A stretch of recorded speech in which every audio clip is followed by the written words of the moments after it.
First to tragic news from Queensland's southwest. Police are investigating a suspected murder-suicide after a man and woman were found dead in the outback town of Charleville.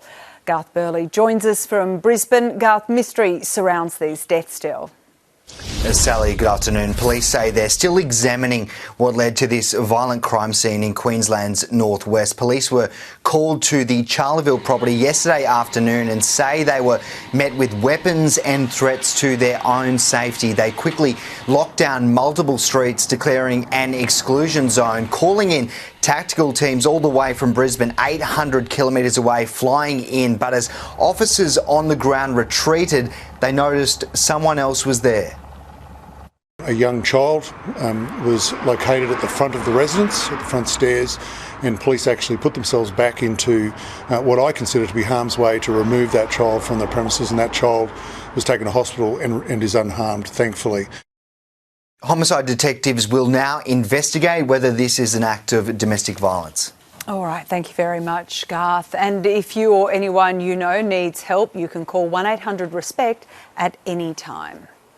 Well, Climate Change Minister Chris Bowen's under fire after it was revealed his office racked up big international travel expenses. Let's go live to political reporter Jasmine Turlings in Canberra. Hello to you, Jazz.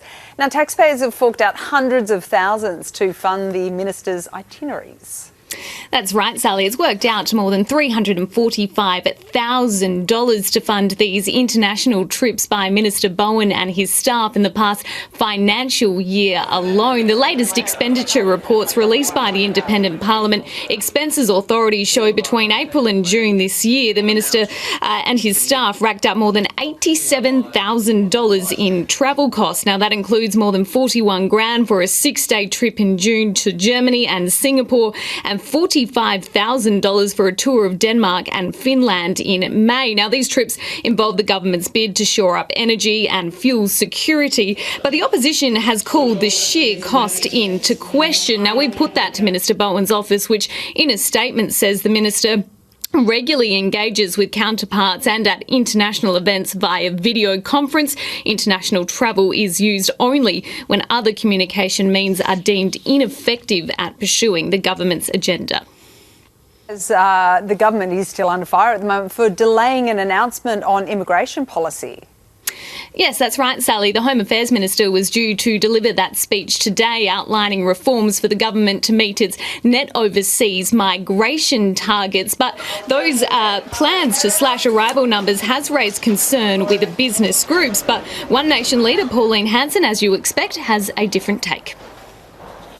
Whether, it's going to affect their businesses. They're not going to sell that many products, or the universities, because they won't have the number of foreign students coming in here. I don't care. My concern is for those Australians that can't get a roof over their head and a decent standard of living and way of life. Migration obviously plays a really significant part in our economy, but it needs to happen at a sustainable rate, and that's why we put in place the policies that we've done. Now, Tony Burke's office says the minister plans to deliver that speech at the next available date. Sally. All right, thank you very much. Jasmine Turlings there in Canberra. There's been a tragic development after a 60-year-old man was left with critical injuries trying to help a fellow shopkeeper in Melbourne's west. Police have now confirmed he has died. The innocent business owner ran to help a fellow trader on Hampshire Road on Saturday following an alleged robbery. He was assaulted and left with life-threatening injuries. 4 teens and a 12-year-old have been charged over the attack. They are all in custody. Also in Melbourne, a young teen boy has died after being hit by a car north of the CBD last night. The 13-year-old was struck on Somerton Road at Roxburgh Park around 7 p.m. Paramedics treated him. Tragically, he died at the scene. Both the driver and passenger of the car were uninjured. The New South Wales government's introducing sweeping new crime laws to keep up with changing technology, targeting sophisticated underworld gangs and hackers. As part of the crackdown, police will be able to access driver's licences and images captured by the state's toll cameras. Taylor Aiken reports.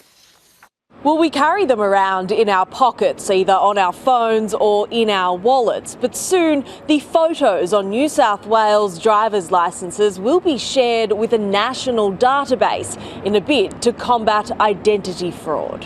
Under new laws, photos captured and displayed on licences and photo cards will be shared with a national database to better assist with facial recognition verification.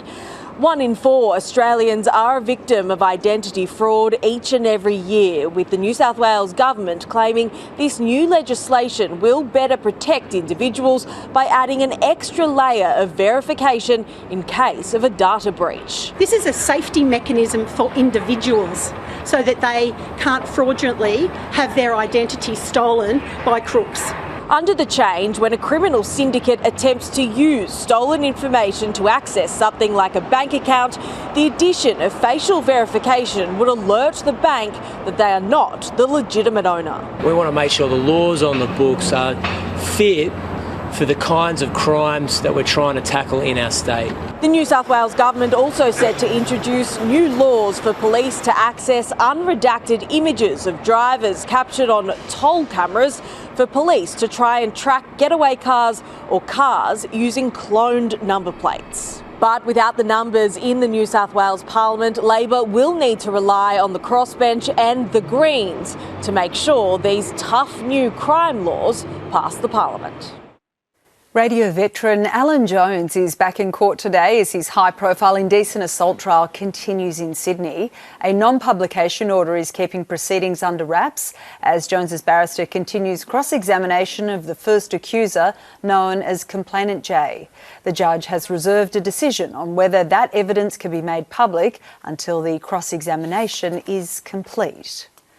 Disgraced AFL great Nicky Winmar is set to learn his fate over a vicious attack on a woman at a country motel in Victoria. He's been convicted of dragging the woman by her hair before slamming her head into a door multiple times.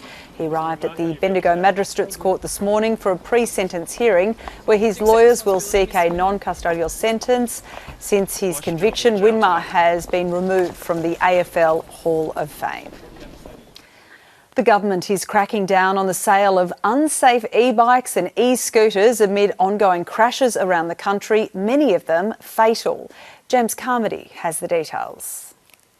The federal government says this is about stopping dangerous, excessively high-powered e-bikes and e-scooters ending up in Australian homes and on our roads and footpaths. The ACCC has been directed to develop national restrictions, setting clear rules for what battery-powered bikes, e-scooters and e-skateboards can legally be sold. The move comes as injuries and deaths continue to climb. One Australian study identifying 4,500 emergency department presentations linked to e-scooters between 2022 and 2025. This included 79 pedestrians hit by riders. There's high-powered, too fast e-bikes that are out on the Australian roads, causing dangers to riders and to other people, and ensuring that people who don't use e-bikes aren't put at risk by bikes that are too fast, overpowered or easily modified in order to not comply with the Australian rules.